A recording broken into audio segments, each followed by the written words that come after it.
মানসিক কোনো সমস্যা ছিল না। এটা কে বলেছে আপনার? মানসিক কোনো সমস্যা ছিল না। বান্ধবীরা বলছিল আর কি যে আসলে আমি জানি না মানসিক সমস্যা ছিল না, তবে যেটা মেন্টাল প্রেশার ছিল, মানসিক চাপ ছিল। আমরা মামলা করেছি, এটি আমাদের পদক্ষেপ, প্রাথমিক পদক্ষেপ। আইনের ঊর্ধ্বে কেউ না। আমরা কি পদক্ষেপ নেব? আইনের নিয়েছি আমরা। বিচার চাই,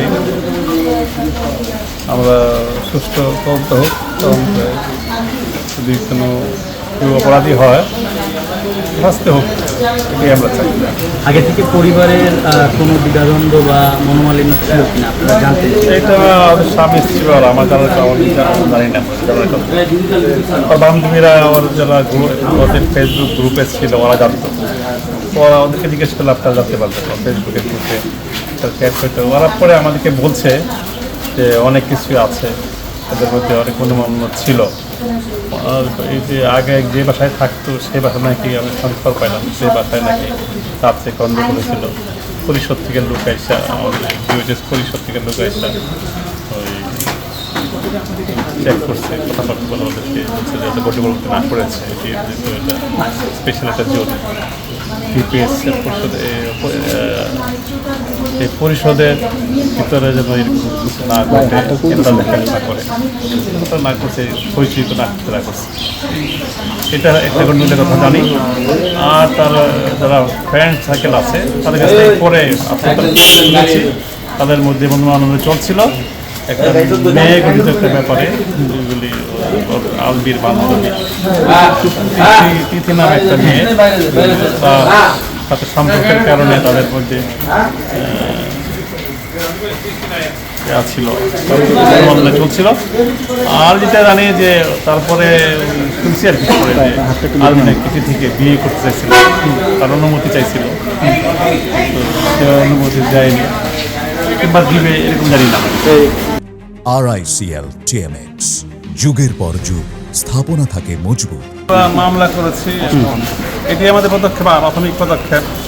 আইনের ঊর্ধ্বে কেউ না। আমরা কি পদক্ষেপ নেব? আইনের নিয়েছি আমরা।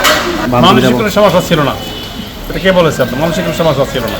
বান্ধবীরা বলছিল আর কি যে আসলে আমি জানি না মানসিক সমস্যা ছিল না, তবে যেটা মেন্টাল প্রেশার ছিল, মানসিক চাপ ছিল। মানসিক সমস্যা কি, মানসিক প্রেশার চাপ ছিল। এবং সে ওই এটা তাদের totally between them, husband and wife. এটা তারা হয়তো এক্সপোজ করছে ফ্রেন্ডদের সাথে, আমার সাথে শেয়ার করে নাই। মাকে শেষ দেখতে পারেন এটা আমি জানি না, কারণ মা তো ঘরেই ছিল। হ্যাঁ, আলবি চাচা তো পরে আসছে বাসা, এটা ঠিক না কথাটা। মাকে শেষ দেখতে পারে নাই, মা তো বাসাই ছিল। আমি মরদেহ দেখেছি 2:30টার সময় কর্মিটোলা জেনারেল হসপিটালে, মারা গেছে, শুয়ে রাখছে, এটা দেখছি। আর 2টা বান্ধবী ছিল সাথে, আর কেউ ছিল না। তারপরে অনেক পরে তার আব্বা আম্মা আসছে, তার খালারা আসছে, ফুপুরা আসছে, এই আর দেখছি। এইগুলি আমি তার বান্ধবীদের কাছে শুনেছি, কোন রুমে থাকে, তারা 2জন একসাথে থাকে, এগুলি শুনছি। তার যারা গ্রুপে ছিল তার বান্ধবীদের সাথে শুনছি। তার বান্ধবীদের সাথে তারা যোগাযোগ করলে আইনি প্রক্রিয়া, আইনজীবী অবশ্যই নিয়োগ না হলে হবে। মামলা হয়েছে, মামলা হওয়ার পরেই তো আইনজীবী নিয়োগ হবে। কি দাবি করছেন বা কেমন বিচার চাচ্ছেন? আসলে সুষ্ঠু বিচার চাই আমরা, সুষ্ঠু বিচার চাই।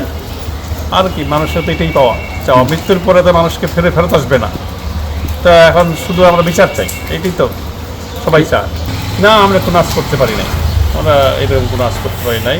তবে সে স্ট্রাগলে ছিল, পরে আনতে পারছি তার বান্ধবীদের কাছ থেকে।